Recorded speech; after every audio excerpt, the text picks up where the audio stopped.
안녕하세요. 밤라디오 민준에 오신 것을 환영합니다.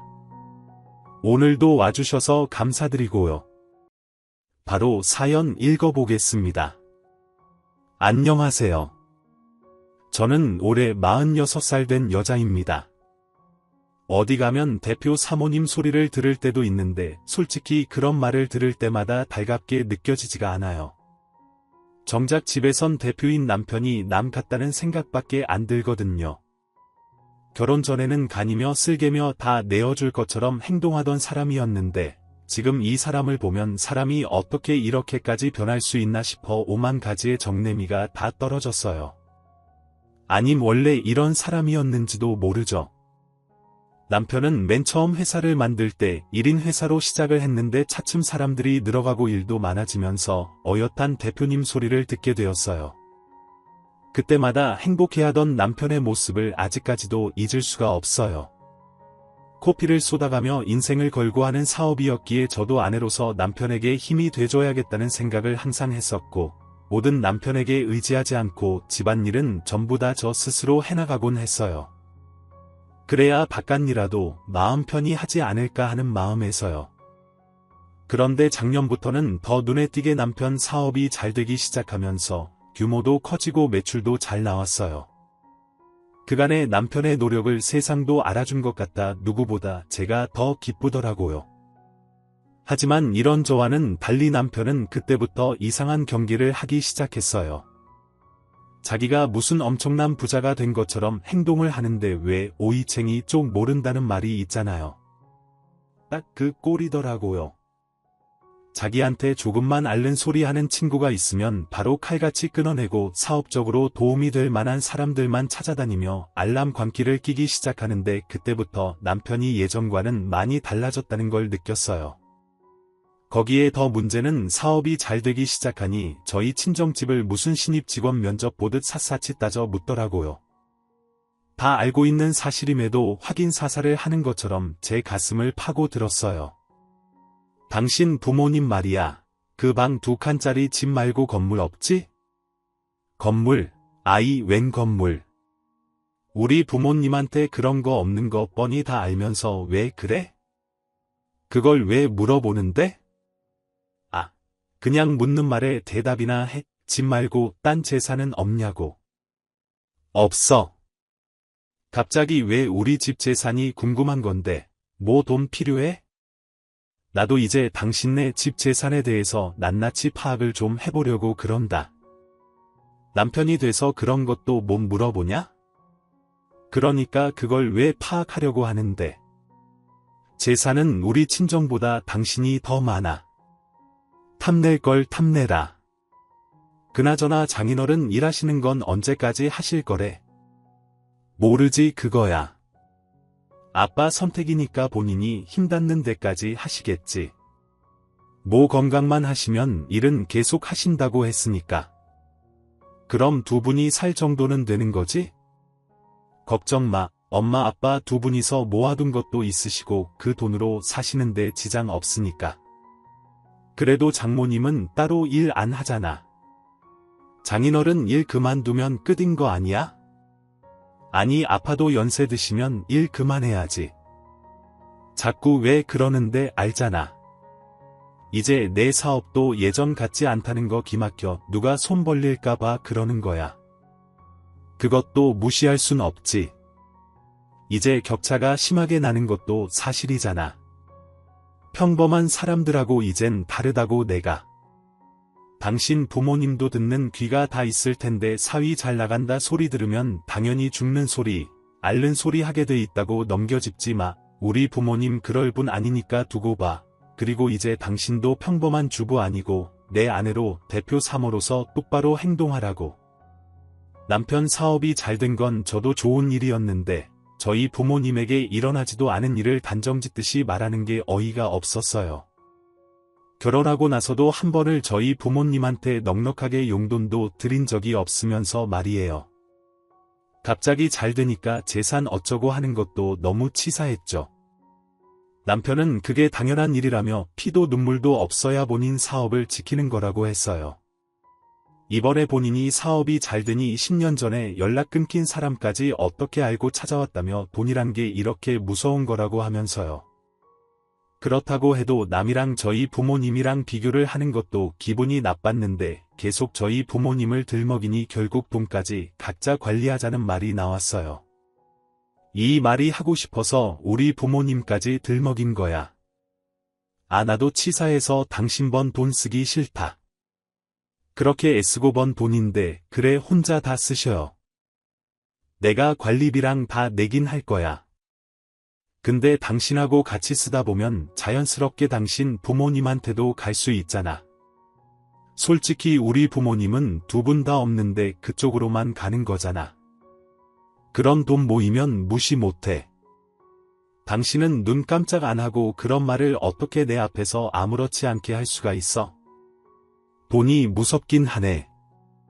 정말 사업이 잘 됐으니 돌아가신 부모님처럼 장인 장모님 생각해서 더 잘해주고 싶다는 말이 아니라 친정 쪽에만 돈 가는 게 아깝단 말을 하는 남편을 보니 그날 이후로 저도 남편의 남자가 정말 남이라서 나온 말이구나 하는 생각이 들면서 마음이 멀어지더라고요. 거짓말이라도 돈 안 줄 수 있지만 그렇게까진 솔직하게 얘기 안 했더라면 좋았을 텐데 그날 남편과 대화 이후로 저도 모르게 괜히 정이 뚝 떨어져 버려서 무슨 말도 하기 싫더라고요. 그런데 부모님은 그런 제 속도 모르고 남편의 회사가 승승장구한다며 너무 좋아하셨어요. 심지어 저희 엄마는 눈물이 다 난다고 떡이라도 좀 맞춰야겠다 하셨죠. 엄마 무슨 떡을 해요? 떡까지 안 하셔도 돼. 우리 사위 고생 그렇게 하더니 얼마나 대견하냐. 더 잘들하고 같이 나눠 먹고 그런 거지.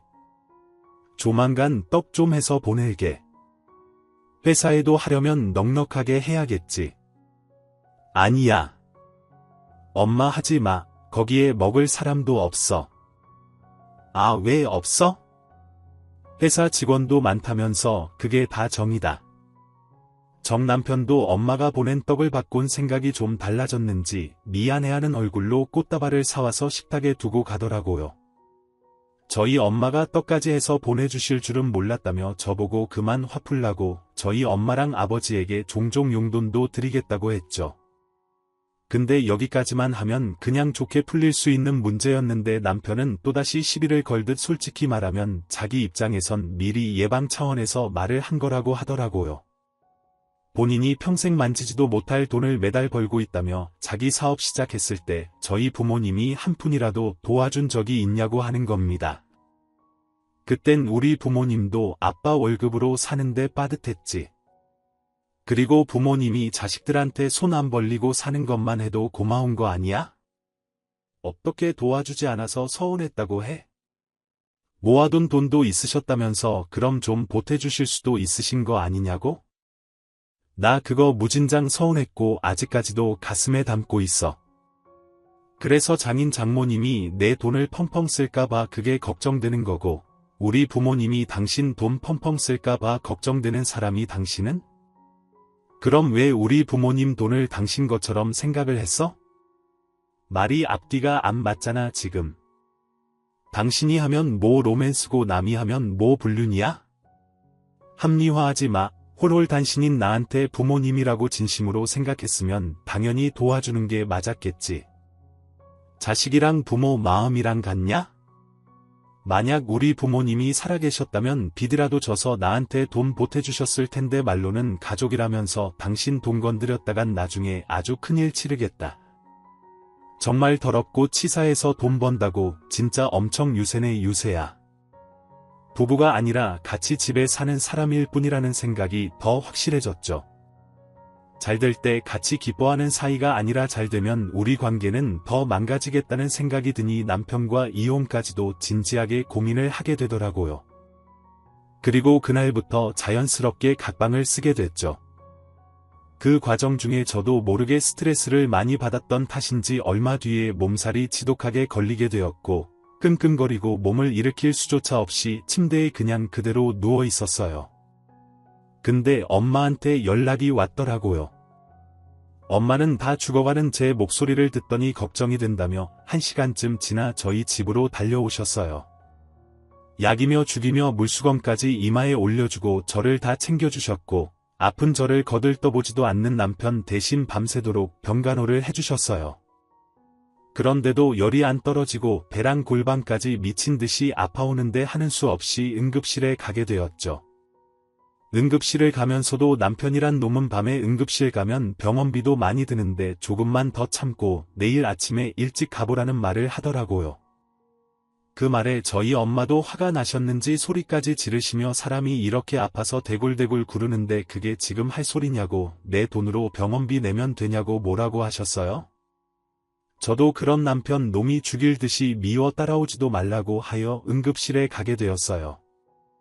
응급실에 가니 이것저것 검사를 했는데 열은 수액을 맞으면 금방 내려가는데 배랑 골반은 뭘 해도 계속 아파 결국 복부 흉부 CT를 찍게 되었어요. 그런데 몇 시간 뒤 담당 교수가 와서 복통이 시작된 지 얼마 정도 되었냐고 심각하게 물어보더라고요. 저는 한 3개월 전부터 간헐적으로 복통이 시작되었다고 하니 CT상 자궁에 혹이 있는데 그 크기가 꽤 크고 모양이 좋지 않다고, 정확한 건 산부인과 교수님한테 진료를 다시 한번 봐야 될 것 같다고 했어요. 그 말을 듣는데 온몸에 소름이 쫙 끼쳤고 대충 암이라는 걸 직감할 수 있었어요. 거기에 고열까지 나니 무조건이라는 생각이 들었죠. 그렇게 대충 열이 떨어지고 병원에서 나와 엄마와 함께 집에 돌아가는데 둘이 손을 붙잡고 엉엉거리며 울었어요. 엄마는 절대로 아무 일도 없을 거라며 아무 일이 있다고 해도 생각하지 않을 거라고 저를 위로했고, 저는 그런 엄마에게 기대어 어린아이처럼 울기만 했죠. 이럴 때 가족이 있다는 게 얼마나 위로가 되는지 새삼 또 느끼게 되었어요. 집에 가니 남편이란 놈은 세상 모르게 코까지 굴며 자고 있었는데 엄마는 그런 남편을 깨우지 말라고 하시더라고요. 저 사람도 내일 출근해야 되는데 급한 거 아니니까 괜한 걱정 끼치지 말고 산부인과에서 확실한 병명이 나오면 그때 남편에게 알려주라고 하셨죠. 저는 그날 지쳐 쓰러져 잠에 들었는데 엄마는 걱정으로 밤새 한숨도 못 주무셨고 남편의 아침밥까지 준비를 해놓으셨더라고요. 다음 날 제가 깨어날 때까지 기다리셨다가 저 밥 먹는 거 보고 집으로 돌아가셨고, 일주일 뒤에 잡힌 산부인과 예약들 다시 만나자고 하셨어요. 남편은 그날도 저녁 늦게 집에 들어와 저 아픈 거에 대해선 일말의 질문도 하지 않고 응급실 병원비에 대해 묻더라고요. 어제 장모님이 병원비 낸다고 당신 응급실 데리고 갔는데 진짜 병원비 내셨지? 당신 카드로 한 거 아니지? 당신은 사람이 죽겠다고 응급실 갔는데 누가 돈 냈는지가 더 궁금하니? 네 마누라가 죽겠다고 병원에 갔는데, 아니 장모님이 먼저 말을 하셨으니까 묻는 거 아니야. 거짓말을 하셨는지 안 하셨는지 궁금하니까. 나중에 당신도 똑같이 병원에 실려가고 병원비부터 내라고 하면 나도 똑같이 집에 가서 당신 카드 가지고 온다고 할 테니까. 그래 알아. 그깟 돈이 뭐라고 사람 목숨보다 돈이 더 소중하니. 나중에 저 세상 갈 때도 싸들고 가라. 아주 저는 지금 자궁에 암이냐 혹이냐 하는 것에 대해 싱숭생숭해 죽겠는데 남편이란 놈은 저딴 소리나 하고 있으니 아주 복장이 터지더라고요. 그러니 남편이 있는 대로 한숨을 내쉬며 저한테는 나중에 얘기를 하려고 했는데 어쩔 수 없이 말을 해줘야겠다고 하는 겁니다. 아, 서더. 엄마, 내가 왜 요즘 따라 더 돈 하는 줄 알아? 다 나중에 당신이랑 우리 애들 배부르고 등 따숩게 해주려고 하는 거 아니야. 그러려면 나이 먹어서도 일 안 하고 어딘가에서 돈이 계속 나와야 될 텐데. 그래서 내가 요즘 건물 사려고 강남에서 제일 핫한 곳으로 건물 알아보고 다녀. 매일같이 발품 판다고. 이런 내 고생은 알기나 해? 이런 남편이 어딨어? 나도 나름 악착같이 산다고, 당신이랑 애들 때문에. 그런데 이런 남편을 위해주지는 못할 망정 아주 바가지를 긁는데 나도 집에 들어오기 싫어. 이러니 남자들이 한눈에 팔지. 잘 좀 해줘봐라. 당신은 말만 나랑 애들이랑 잘 살려고 그런다고 하지만 난 지금 아파 죽겠는데. 나 죽고 나면 그 건물이 대체 뭔 소용이야? 있을 때나 잘해. 건물을 사러 알아보러 다닌다는 남편은 더 정신없이 돌아다니기 바빴고 저는 거들떠보지도 않았어요. 제가 병원에 가던 아파서 대굴대굴 구르던 오로지 제 옆에는 엄마밖에 없었고 아직 어린 애들을 위해 아픈 모습을 안 보이려고 이 악물고 참았어요. 그리고 일주일 뒤 엄마와 같이 병원에 가서 듣게 된 제 병명은 자궁내마감 3기였습니다. 암이라는 말에 저는 오열을 하였고 엄마도 제 옆에서 이걸 어쩌냐고 제 등만 쓸어내릴 뿐이었어요. 교수님은 수술과 치료를 잘 받으면 고칠 수 있다며 걱정 마시라고 하였고 1달 정도 걸리는 수술 날짜를 잡고 집으로 돌아왔어요. 저는 집에 오자마자 드러누웠고 엄마는 저를 대신해 애들을 챙기느라 정신이 없으셨어요. 거기에 퇴근하고 오는 남편의 밥까지 챙기고 계시더라고요. 저도 조금 자고 일어나니 기운이 돌아와 그런 엄마를 말리며 말했죠. 엄마 서라. 아빠는 저녁 먹고 들어와. 괜히 밥하지 마, 힘들게. 그래도 그렇지. 밖에서 일하고 오는데 밥은 차려놔야지. 내가 밖에서 먹고 들어오라고 전화할게요. 그리고 엄마도 여태까지 밥도 안 먹었잖아. 왜 밥을 안 드셨어? 내가 이러고 있는데 엄마가 밥이 들어가겠어. 저는 곧장 남편에게 전화를 걸었어요. 밥 차리고 무릎까지 꿇고 바닥 청소를 하는 엄마를 보고 나니 저녁이라도 좀 해결해주고 싶다는 생각이 들어 부탁을 했죠. 당신 오늘 저녁 밥 먹고 들어오고 엄마가 아직까지 저녁을 못 드셨는데 집 올 때 뭐 먹을 거라도 좀 사다 줘. 그리고 이따가 나 할 말 있어. 난 이미 먹었고 뭐 늦을 것 같은데 어디 파는 데가 있나? 그럼 찾아서라도 좀 사와라. 엄마 나랑 애들 챙기느라 아직까지도 저녁을 못 먹었다니까. 예유 알았다. 알았어. 간단한 걸로 사가면 되지. 저는 당연히 남편이 말한 간단한 것이 그래도 최소한 엄마한테 대접할 정도의 음식일 거라고는 생각을 했는데 밤 11시쯤 들어온 남편은 검은 비닐봉지를 달랑거리며 가지고 들어왔고 꺼내보니 고작 김밥 한 줄을 사왔더라고요. 종일 아픈 저를 데리고 병원에 다니고 여태까지 우리 식구들 뒷바라지하느라 애쓴 엄마에게 이런 엄마에게 사다 준 저녁이 고작 김밥 한 줄이라니 아무리 지금 제가 암이라는 상황을 모른다고 해도 그렇지 어떻게 저희 부모님을 이런 식으로 대접하나 싶어 혈압이 올랐어요. 암이라는 진단과 그동안 쌓였던 분노들이 한꺼번에 치밀러 올라 남편에게 있는 대로 소리를 치고 말았죠. 엄마가 먹을 거라고 엄마가 먹는다고 내가 말했잖아. 그래. 그래서 간단한 거 사가지고 간다고 나도 말했잖아. 이 시간에 이것도 24시간 영업하는 데서 찾아서 사온 건데 당신은 남편 아기를 어떻게 알길래 이렇게 머슴처럼 부려먹고 그것도 마음에 안 든다고 큰 소리야. 아이고 그만해 왜 싸워? 예 서라. 엄마야 그만해라. 그러다 큰일 나려면 어떻게 혈압 올라간다. 응 엄마 가만히 계세요. 나 오늘 할 말은 해야겠어요. 당신 일부러 이러는 거야 싼 걸로 때우고 싶어서 일부러 이딴 거 사왔냐고 돈에 미치더니 우리 엄마한테 밥 한 끼 사주는 것도 아깝니? 언제 우리 엄마가 당신한테 이따위 밥 차려준 적 있어? 없잖아. 근데 왜 이딴 걸 사오냐고 당신 오늘따라 왜 이래? 그리고 잘하네. 그래 아까워서 그랬다. 아까워서 누가 보면 당신네 집 대단히 잘 살았던 줄 알겠어. 평소에도 이런 것만 먹고 살았잖아. 뭐라고? 당신 지금 우리 엄마 앞에서 그게 할 소리야. 송충이한테 소립 갖다 준 꼴인데 왜 흥분해? 나 처갓집이 7,000원 이상 드는 밥 먹는 꼴을 본 적이 없어. 이만하면 된 거 아니야 아니에요. 장모님 당신 가난하게 산 거 다 아는데 자꾸 아닌 척 할래? 그거 엄청 역겨워. 뭐 역겨워? 당신 지금 뚫린 입이라고 말 다 했어. 사실이잖아. 장모님 안 그래요? 아니 매번 된장국에 김치 고작 계란 몇 개 먹고 사시던 분이 김밥이면 횡재 맞잖아요.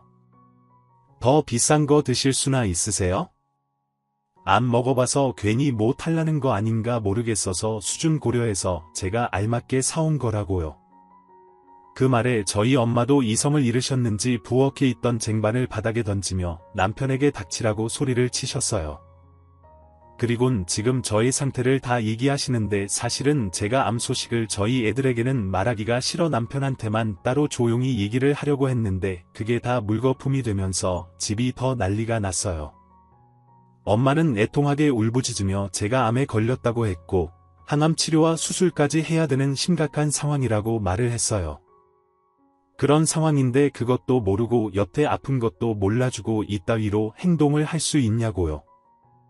그러니 남편도 엄마 말에 눈까지 휘둥그레지며 펄쩍 뛰기 시작했고 애들도 방에서 나와 그게 무슨 소리냐며 엄마가 진짜 암이냐고 울고불고 했죠. 저는 그런 애들을 일단 진정시키며 엄마 보고 애들 데리고 잠깐 밖으로 나가 계시라고 했고 남편과 단둘이 얘기를 하기 시작했어요.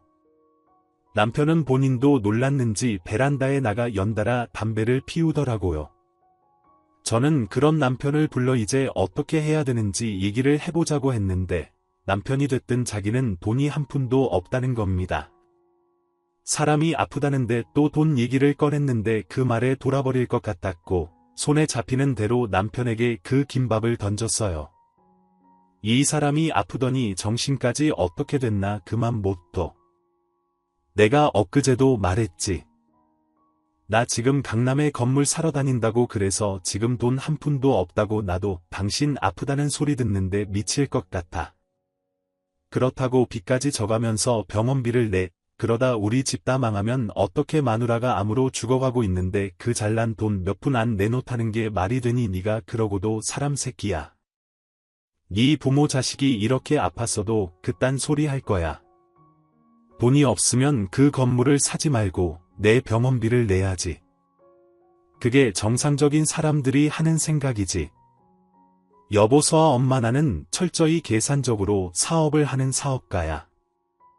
나 같은 사람들은 기회가 오면 그 기회를 잡아야 된다고 만약에 지금 내가 건물을 못 사면 난 평생 건물을 못 쳐다보는 신세가 되고 우리 가족들은 평생 불행하게 살 수도 있다고. 근데 당신 아픈 건 지금 잠깐이잖아. 요즘 의학이 얼마나 많이 발달돼서 다 고쳐 당신이 대를 위해 소를 희생해야 되지 않겠어. 남편 놈의 말은 지금 당장 자기가 갖고 있는 돈으로는 수술비를 대줄 수 없다며 저희 부모님한테 수술비를 대달라고 하는 겁니다. 저희 부모님이 저를 이렇게 낳아놨으니 엄연히 책임이 저희 부모님한테 있는 거라며 아픈 거에 대한 책임도 당연히 져야 되는 거라고 개똥 같은 논리를 펼쳤어요. 그 말에 저도 당신이 치료비랑 수술비를 못 내준다고 하면 같이 살 이유가 없다고 이혼할 거 생각하고 다시 한번 또 말해보라고 하니 쭈뼛거리며 저희 부모님이 가지고 계신 집이랑 모아둔 돈으로 일단은 수술 받으라고 이혼은 못한다고 쐐기를 박더라고요. 자식이 죽어간다는데 부모가 돼서 가만히 있겠냐면서요. 어차피 나 사업 시작할 때도 장인 장모님이 아무 도움도 안 주셨으니까 이 기회에 도움 좀 달라고 해. 그리고 어딜 이혼 얘기를 함부로 꺼내고 있어. 말 가려가면서 해라. 나도 그렇게 못해. 내가 이 집 와서 걸린 암인데 왜 우리 부모가 책임을 져야 돼? 책임질 거면 당신이 져야지. 당신 때문에 생긴 병인데 당신과 같은 논리라면 내 말이 더 맞는 말이지. 나 당신이 돈 안 내놓으면 이혼할 거야. 이혼 그냥 안 해주면 소송 걸어서 이혼 소송할 거라고 싸우는 저희가 걱정이 돼. 애들은 밖에 두고 혼자 올라온 엄마가 이 대화를 다 듣고 목소리가 쉬어 제대로 말도 나오지 않는데 쥐어짜든 말을 하며 저를 데려갈 테니 그렇게 하라고 고함을 치셨어요. 엄마도 그렇게 해야 이 인간이 정신을 좀 차릴 것 같았는지 세게 나오셨고 저도 그 길로 겉옷만 걸치고 집을 나왔어요. 아주 억장이 무너지는 기분이더라고요. 몸이 아픈 것보다 가슴이 미어지는 고통이 더 컸어요. 그런데 다음날 남편이 뻔뻔스럽게 전화가 왔길래 저는 무슨 사과를 하는 줄 알고 집에 들어오라는 얘기를 하는 줄 알고 전화를 받았어요. 근데 대뜸 내 계좌번호 알지? 그 은행으로 당장 계좌 이체해. 무슨 소리야? 내가 당신한테 뭔 돈을 이체해. 어제 내가 네 엄마한테 사준 김밥값. 그거 이차라고. 기억 안 나. 정확히 하기로 했잖아. 앞으로 나는 너랑 네 부모한테 이런 한 푼도 안 쓸 거야. 그러니까 내 돈으로 얻어먹은 김밥값 보내라고. 아차차 어차피 이혼할 테니 더더욱 받아야겠네. 지금 당장 보내. 당신 정말 대단하다. 대단해. 대단히 미쳤구나. 그래 나도 당신 더러운 돈 받기 싫어. 네 돈 당장 갚아줄게. 순간 너무 치가 떨려서 남편 놈의 회사로 찾아갔어요. 전 직원들이 보는 데서 아주 개죽을 줄 생각으로 갔고 남편을 보자마자 지갑에 있던 5,000원 한 장을 꺼내 얼굴에 패대기 치면서 이거면 되냐고 이거 먹고 떨어지라고 했어요. 본인 장모한테 사준 이 3,000원짜리 김밥돈까지 받아내는 쪼잔한 인간이 무슨 회사를 운영하겠냐고요. 그리고 회사 직원들에게도 대표라는 이 인간은 직원들이 탕비실에서 마시는 커피 개수까지 헤아려 쪼아난 사람이라고 했어요. 남편은 귀까지 새빨개져선 무슨 개망신을 주는 거냐며 당장 나가라고 하는데 남들 앞에서는 그게 부끄러운 일인 줄은 아나 봐요.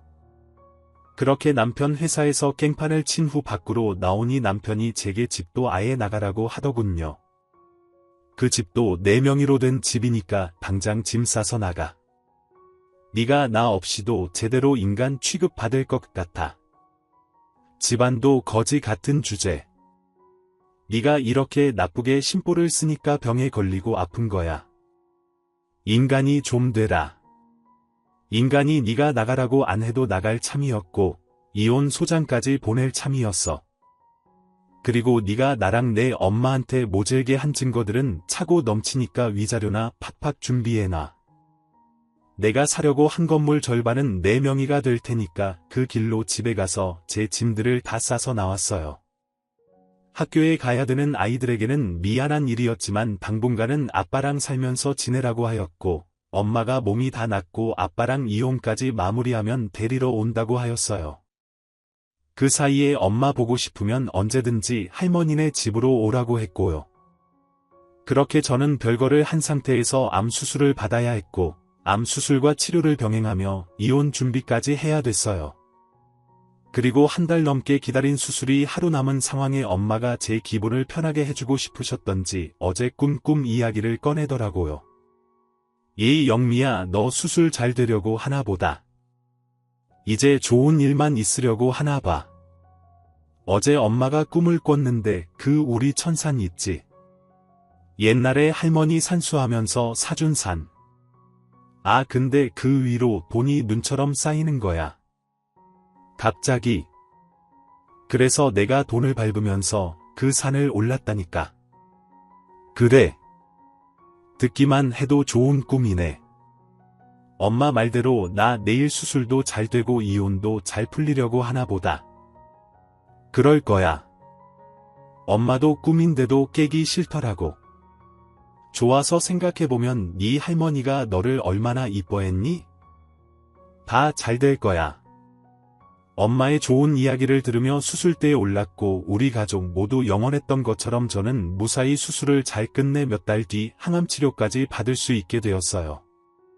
원래 항암 치료를 받으면 몸이 더 약해진다고 하는데 저는 너무나도 다행히 그런 건 없이 되려 컨디션이 올라와 이혼 소송하는데 이리저리 뛰어다니며 남편 놈 재산 싹 다 가져올 생각에 신이 나 있었어요. 남편도 아마 비싼 변호사를 선임해 어떻게든 지가 모은 피 같은 돈을 뺏기지 않으려고 안간힘을 쓰고 있겠죠. 근데 문제는 제가 10,000원, 20,000원씩 모아둔 비상금마저 다 쓰고 친정에 경제적으로 도움을 받고 있었는데 그마저도 빵꾸가 나기 시작했어요. 왜냐면 제 암 수술비에 변호사 선임비까지 기본이 드는 돈이 몇백부터 시작을 하니 부모님 얼굴 볼 염치가 없더라고요.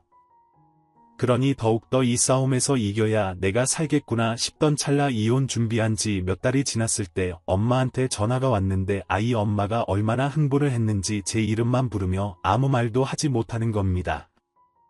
전 그런 엄마에게 무슨 일이냐고 천천히 말해보라고 하니 엄마는 몇 번이나 숨을 고르더니 본인이 몇 달 전 꿨던 그 꿈이 그게 현실이 되었다고 하는 겁니다. 엄마 얘기를 들어보니 부동산에서 연락이 왔는데 엄마가 사놓은 산이 개발 구역으로 지정이 되면서 큰 공장 단지가 들어설 예정이라고 했대요.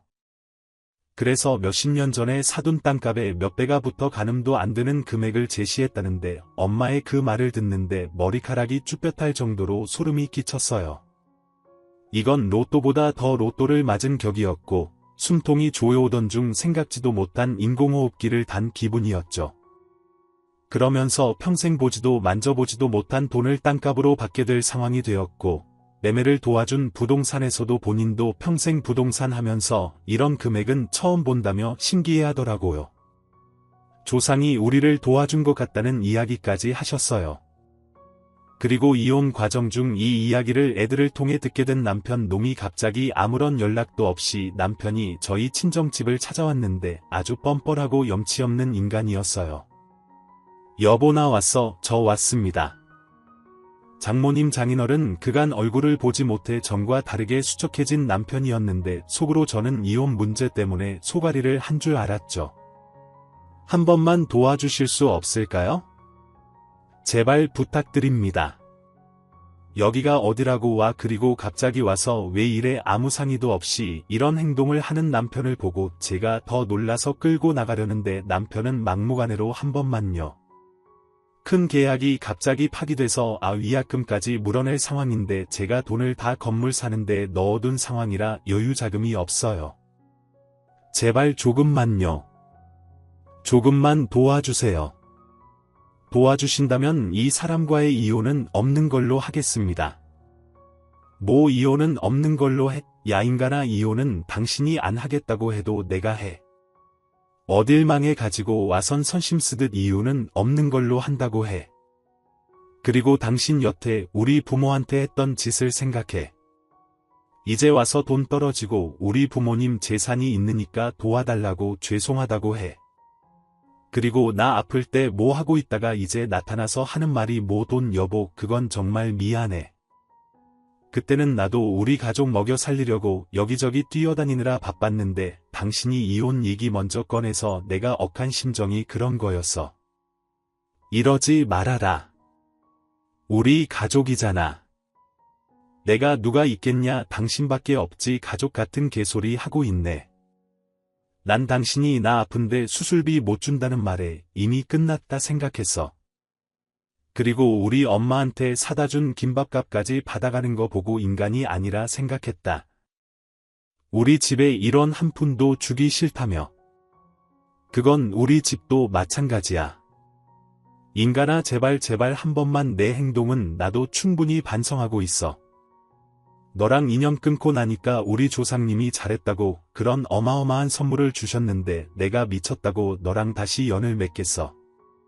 쓸데없는 소리 짓거리지 말고 이혼 소송할 때 위자료랑 재산 분할이나 똑바로 해.